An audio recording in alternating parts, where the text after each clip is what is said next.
Hello Year 2, it's Miss Chalice here. I hope you're all safe and well and enjoying time with your loved ones at home. I'm missing you all very much and have been thinking about you a lot. I know you have all been working hard at home and trying your best. We have now set up an email account that you can email all of your work to me, Mrs. Chiswell and Mrs. Gosling, and we'll get to see all of the hard work you've been doing.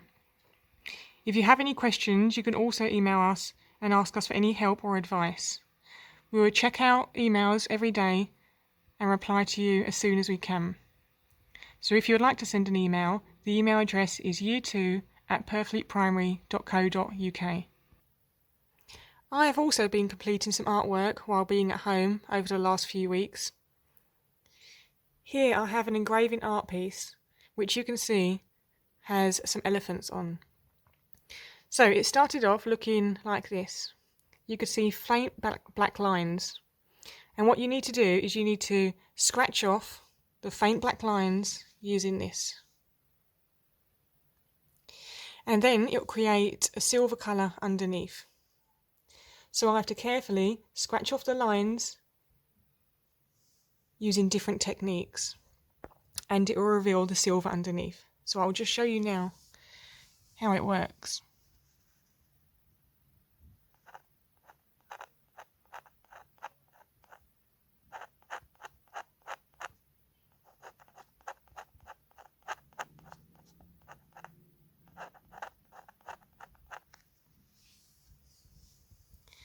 There you go. It's taken me a very long time to do this so far, and I'm hoping soon I'll be finished and I'll have my picture complete. This week in English, you'll be focused on the story which you should all be familiar with. I wonder if you can guess what the story is from this clue. Have a look carefully. What do you notice? I can see some golden eggs. I can see a hen. And I can see a golden harp. I wonder what story that could be from. What do you think it is?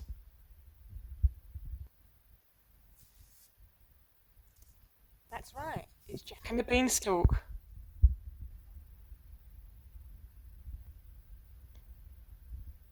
So, you'll be watching two different versions of Jack and the Beanstalk. We will call this alternate versions because they're slightly different. Watch them very carefully and see if you can find the differences between each story. I want you to have a think about who the good character is in Jack and the Beanstalk and who the bad character is. Have a think now.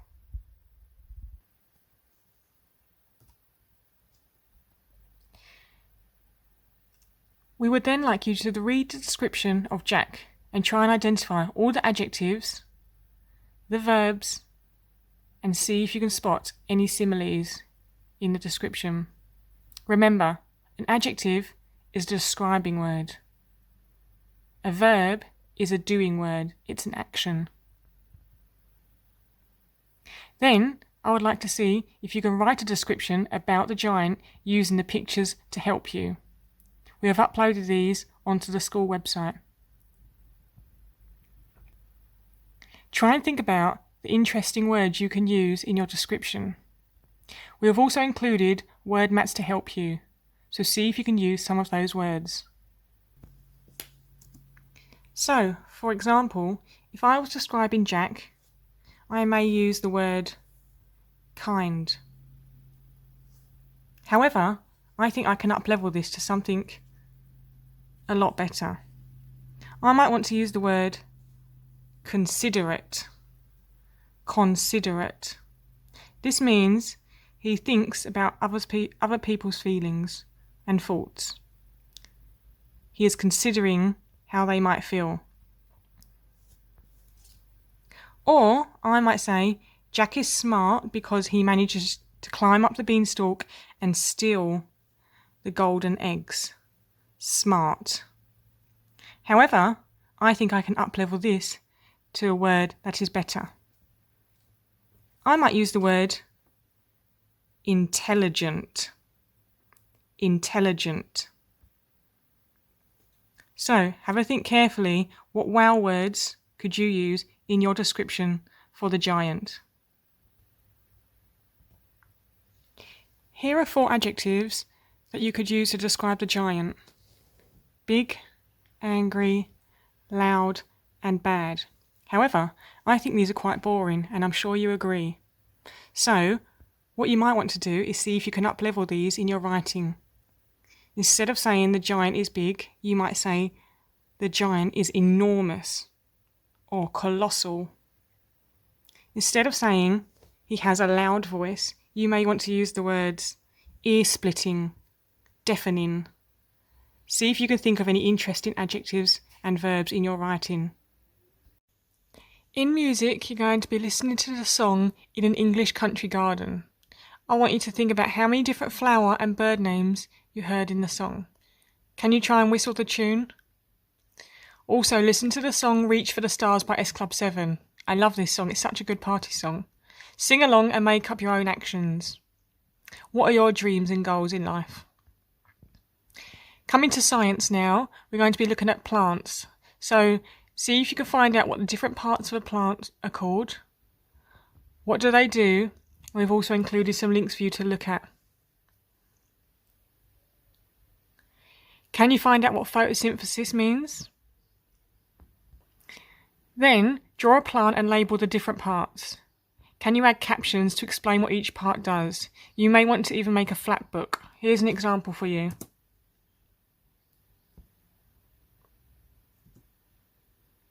In geography, if you can go out for a walk, try and use your observational skills to complete the sheet, to record all the things you saw on your journey, or you could even make up your own one and draw a map of your walk. In history, you're going to be learning about a man called Dr. Martin Luther King, about why is he a significant individual, and again, there's a link provided for you. In PE, we've got Joe Wicks' channel where he does his workout at 9 a.m. And reading, making sure you're reading for 20 minutes a day. Don't forget you can use Bug Club as well. There's lots of games and books on there for your spag and for your reading. Read the information about the sunflower life cycle and see if you can answer the questions. Then we even have a challenge for you. Challenge yourself to a 60-second read called Super Seeds. Read it through so that you can become familiar with the vocabulary. Then read it again and time yourself. How far can you read in 60 seconds? For art, you'll be looking at an artist called Georgia O'Keeffe. She was an American artist known for her famous flower paintings. Look at the flowers she has painted and carefully see if you can spot any shapes and look at the colours of the flowers. Then have a go at painting your own flower.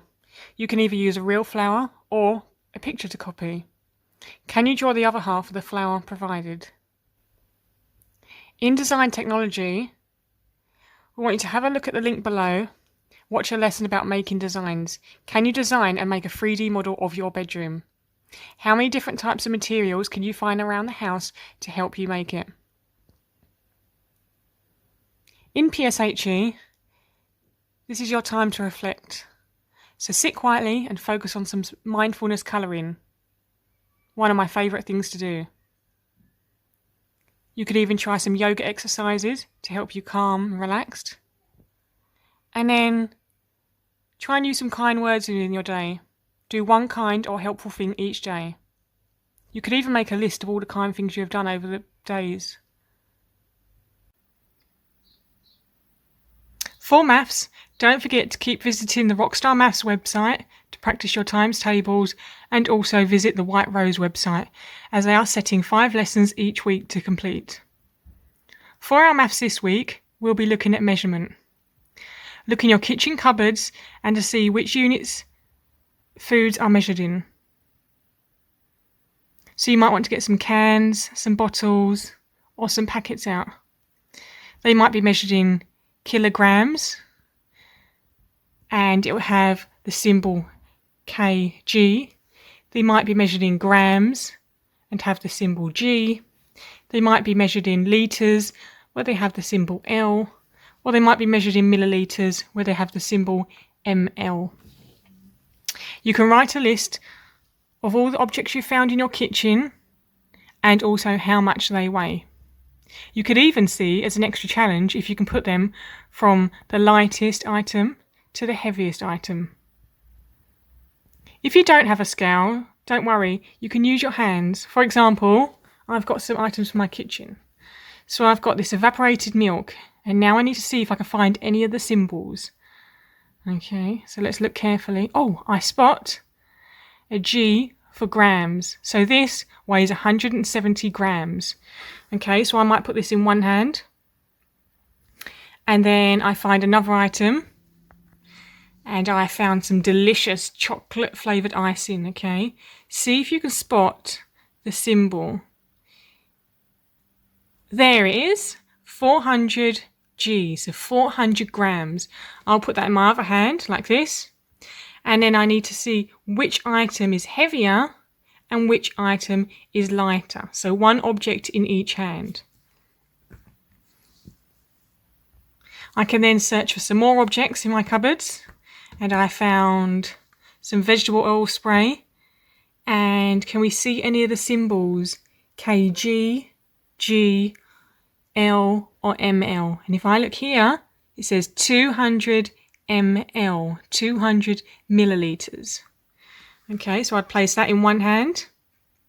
And then I get my next item. I have some vinegar. And again, I need to look for the symbol. So I look carefully everywhere. There you go. 568 ml, 568 millilitres. So I put that in my other hand. Which is heavier and which is lighter?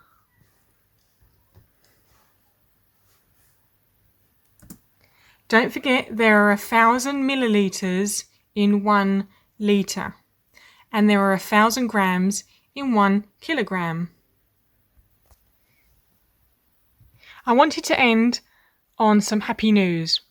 So if you're in styling class, you know one of my favourite animals are penguins. So I had to include this news story today. So at a zoo called Chester Zoo, which is up in the north of England near Liverpool, there were 5 fluffy penguin chicks that have hatched last week. And the keepers named them after NHS heroes and hospitals. Look how beautiful and cute they are. So here are the names of them. The first chick was called Florence. I wonder if you can guess who it was named after. Florence Nightingale.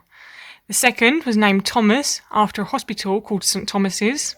The third was named Bevan after Anarian Bevan, who was a man who founded the NHS. The third was named Arrow after Arrow Park Hospital.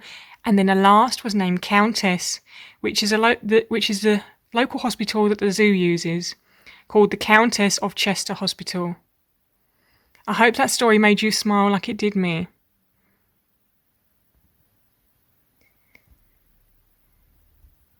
Keep up all your hard work and we'll see you all very soon. Bye.